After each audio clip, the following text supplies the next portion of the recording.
Bismillah, jumpa lagi bersama saya Tri Widiawati di channel RHS Tri Widiawati, sahabat pemirsa.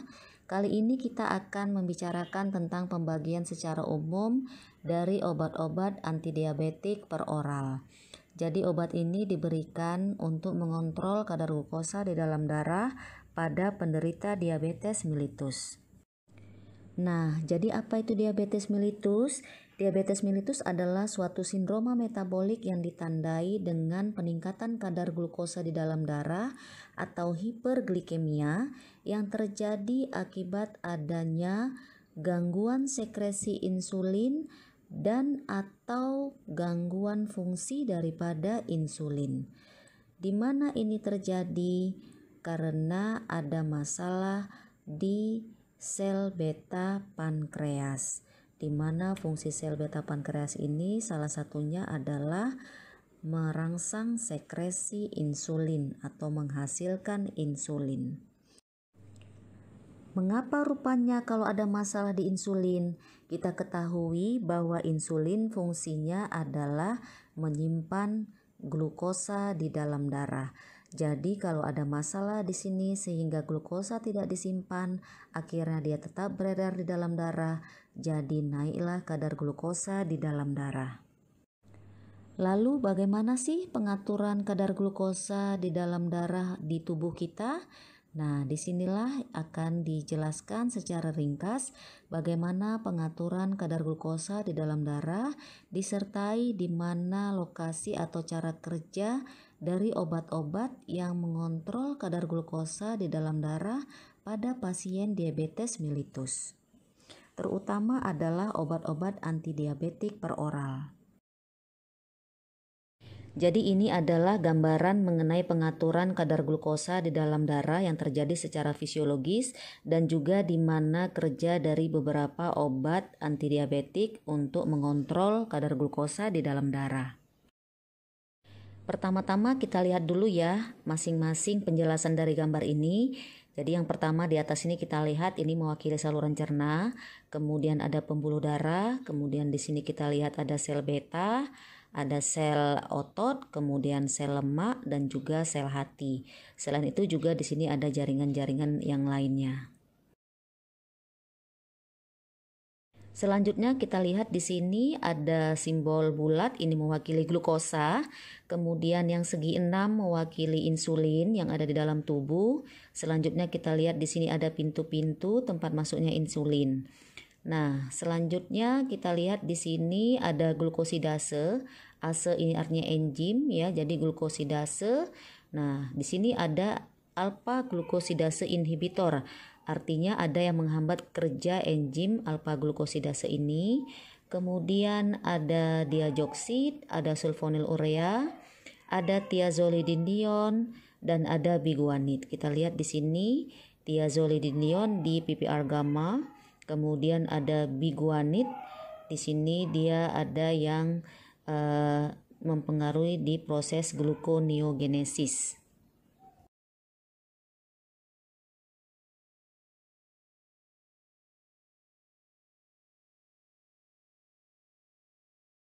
Nah, jadi sahabat RHS Tri Widiawati, kalau kita makan karbohidrat kompleks, maka ini nantinya akan dipecah menjadi glukosa atau gula sederhana di dalam saluran cerna dengan bantuan enzim glukosidase. Gula sederhana ini selanjutnya akan diserap oleh sel-sel epitel di saluran cerna dan akan diangkut ke dalam aliran darah. Selanjutnya, glukosa di dalam aliran darah ini akan diambil oleh jaringan-jaringan untuk proses metabolisme yang ada di dalam tubuh.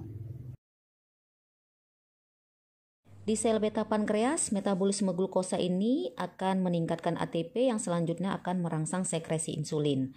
Nah, selanjutnya insulin masuk ke aliran darah dan ini akan membantu penyimpanan glukosa di jaringan-jaringan tertentu, di antaranya di otot, di sel lemak, dan di liver untuk meningkatkan ambilan glukosa dan menyimpannya apakah sebagai glikogen atau trigliserida. Glukosa juga diambil di sel dan jaringan yang lain untuk memacu metabolisme. Jadi kita lihat di sini di sel otot, insulin ini akan memacu penyimpanan glukosa menjadi glikogen, sama juga di sel liver glukosa akan dirubah menjadi glikogen. Nah, untuk di sel adipos kita lihat di sini glukosa dirubah menjadi trigliserid. Jadi dengan ada peranan insulin juga ada di sini kita lihat ada PPR gamma ya. Untuk di sel liver kita lihat di sini glukosa dirubah menjadi glikogen, kemudian sewaktu-waktu ini bisa dirombak lagi glikogennya menjadi glukosa. Ya, di sini ada peranan namanya glukagon, kemudian prosesnya namanya gluconeogenesis. Jadi di mana saja kerja obat-obat yang mempengaruhi atau mengontrol kadar glukosa di dalam darah, ini hanya beberapa tempat kerjanya ya dari beberapa golongan obat yang mengatur atau mengontrol kadar gula darah yang digunakan pada penderita diabetes. Jadi kita lihat di sini di bagian saluran cerna ada alpha glukosidase inhibitor. Ini bekerja dengan cara menghambat enzim alpha glukosidase. Kemudian kita lihat di sel beta pankreas ada yang mempengaruhi sekresi insulin. Di sel liver ada yang membantu meningkatkan sensitivitas insulin. Kemudian di sel adipos ada juga yang mempengaruhi peningkatan sensitivitas daripada insulin.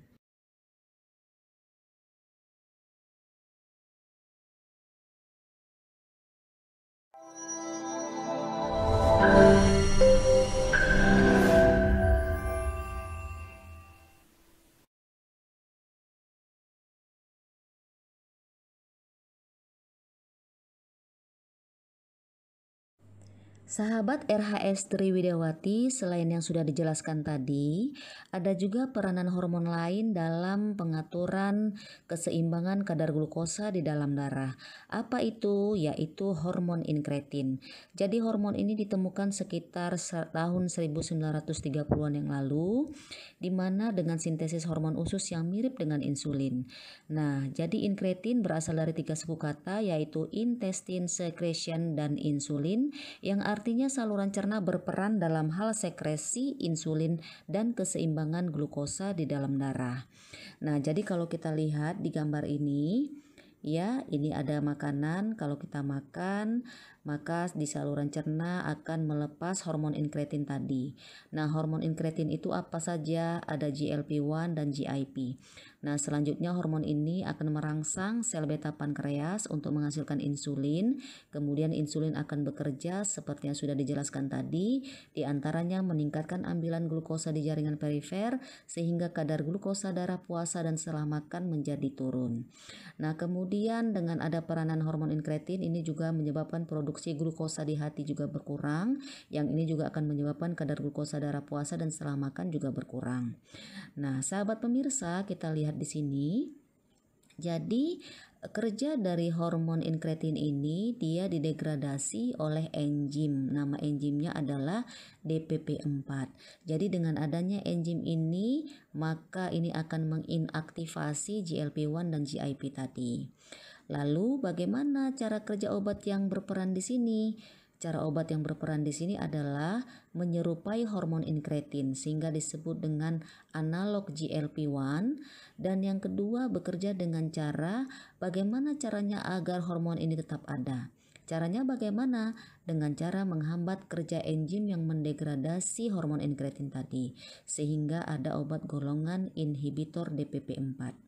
Oke, sekali lagi jadi jelas ya sahabat pemirsa, untuk sediaan yang bekerja dengan cara mempengaruhi hormon inkretin adalah yang pertama ada analog GLP-1, yang kedua inhibitor DPP4.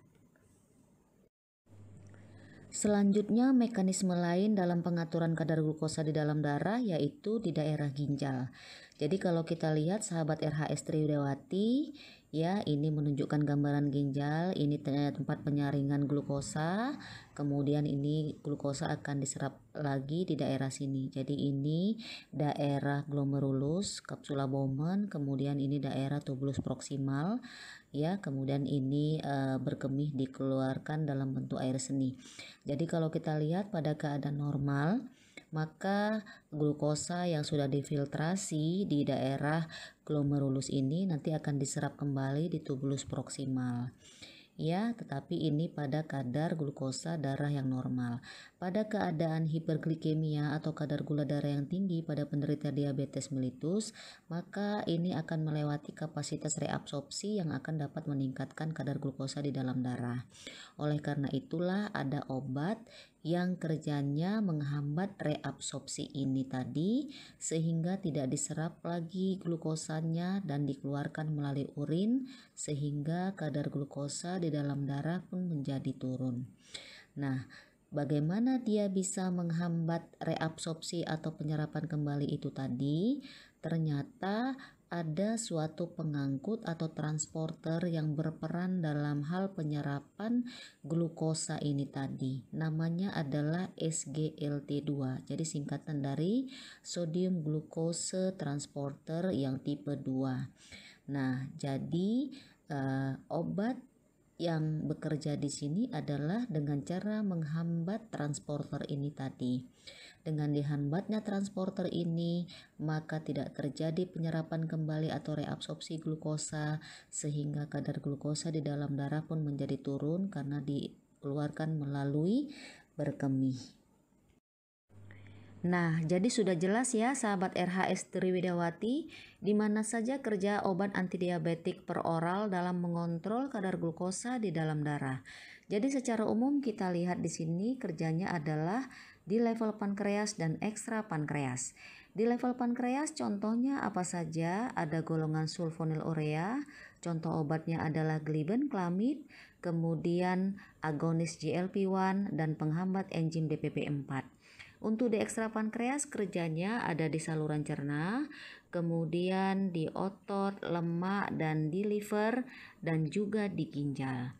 Nah, jadi untuk yang di saluran cerna, kerjanya dengan cara menghambat enzim alfa-glukosidase, contohnya adalah akarbose, kemudian di otot, lemak, dan liver, contohnya adalah thiazolidinedion dan golongan biguanid, dalam hal ini contohnya adalah metformin. Sedangkan yang di ginjal kerjanya adalah dengan cara menghambat transporter sodium glukosa. Demikian sahabat pemirsa penjelasan secara umum pembagian dari obat-obat antidiabetik per oral dan cara kerjanya.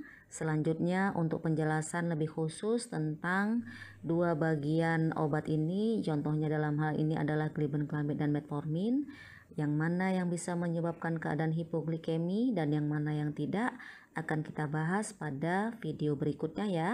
Sampai jumpa di video berikutnya.